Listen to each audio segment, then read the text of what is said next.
Айлана чөйрөгө ушунчалык кооз таасир эте турган суудай табигый элемент жок. Эми биз жашоонун ошол агымын байкап, ал жараткан өзгөрүүлөрдү жана ал жараткан пейзаждарды карайбыз.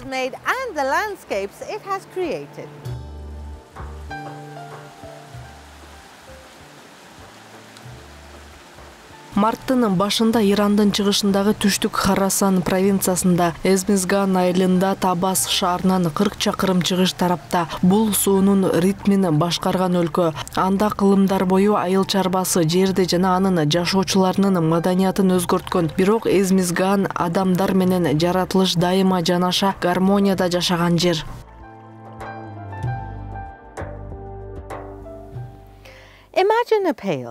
Ортосунда жашыл чекит менен жарык кум полотносун элестетиңиз. Ошентип Эзмизган айылы дал ушул жашыл чекитке окшош кең чөлдүн борборундагы жашыл жана пальма дарактарынын гүлдөгөн оазиси.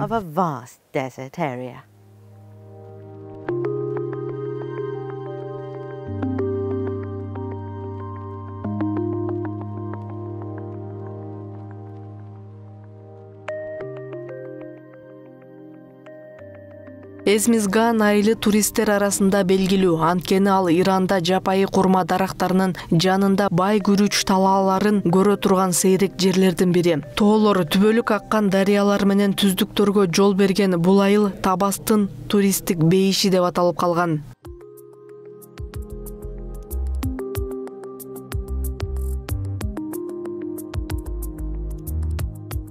اینجا باغ گیاهشناسی Бул Ирандын ботаникалык бакчасы. Суу климаттан тропикке чейин, курмадан таттуу алча, өрүк жана таттуу чие самбукага чейин, күрүч менен буудайдын башка айыл чарба азыктарына чейин ар кандай мөмө жемиштер жана айыл чарба азыктары бар.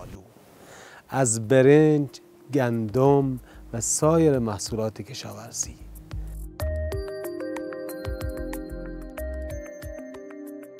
Эзмизганда дагы эле салттуу архитектурасы жана гүлдөгөн бакча аллеялары бар бир нече эски үйлөр бар. Алар чөлдүү жерлерге окшош эмес. Айыл тургундары бизди ошол аллеялардан бир аз жетүү кыйын, бирок нымдуу жерге алып барышканда көптөгөн окуяларды айтышты. Ал Тахти Арус же бал айы деп аталат.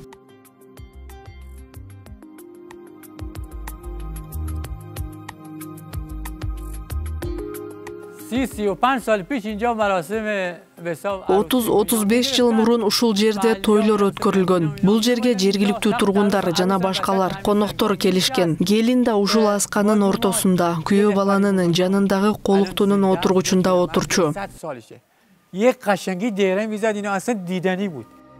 Ушул убакытка чейин жашаган бир жигит бар болчу. Ал азыр карыя. Ал 100 жашта. Ал жигит тамбуринди ушунчалык жакшы ойногондуктан көрө турган нерсе бар болчу. ازمیغان اگرچه در کویر واقع شده ولی متفاوت است. Чөлдө жайгашканына карабастан Эзгизман өзгөчө айырмаланып турат. Жашыл жана кубанычка бай, суу бар. Ал жергиликтүү тургундарды камсыз кылып талааларды сугарып гана тим болбостон, суусун чөлдөгү башка айылдарга да берип, ылдыйкы айылдарды жашыл, кооз жана гүлдүү кылат. روستاهای پایین دست خودش رو هم سرسبز و زیبا و خرم کرده است.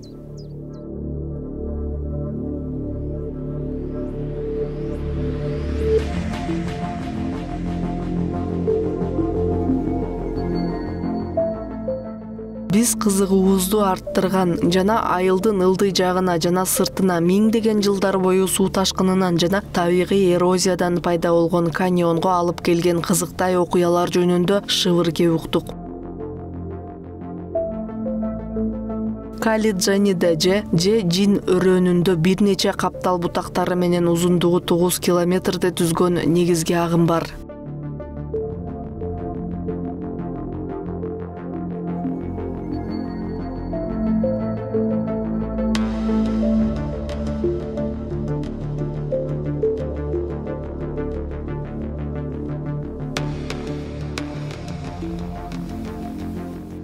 Элдик жомокторго ылайык экинчи себеп, эгер сиз шамалдуу күнү өрөөнгө барсаңыз, жиндер сизге таштарды ыргыта башташат.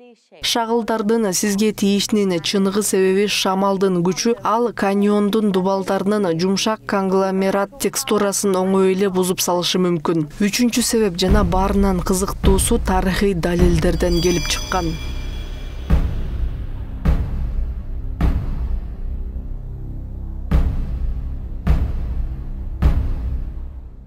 Жергиликтүү тургундар бул каньонду жын өрөөнү деп аталышынын 3 себеби бар деп эсептешет. Биринчиси таң калыштуу формадагы мамылар, аркалар жана каньон дубалдары болгон. Алар кээ бир жергиликтүү тургундарды табияттан тыш күчтөр менен жаратылган жана жиндин колу менен чегилген деп ойлошкон. Бул дарыянын ылдый жагында зоостриялык мүрзөлөр же гур-и-габр деп аталган ойдуңдар жасалган жана чындыгында алгачкы ислам доорунда баш калкалоочу жайлар болгон жана мусулман эместер башпан экиздешкен. Тарыхчылардын жана байыркы архитектураны түшүнгөндөрдүн көз карашы боюнча структуранын түрү оюлар, аркалар Сасанидтер династиясынын дооруна таандык.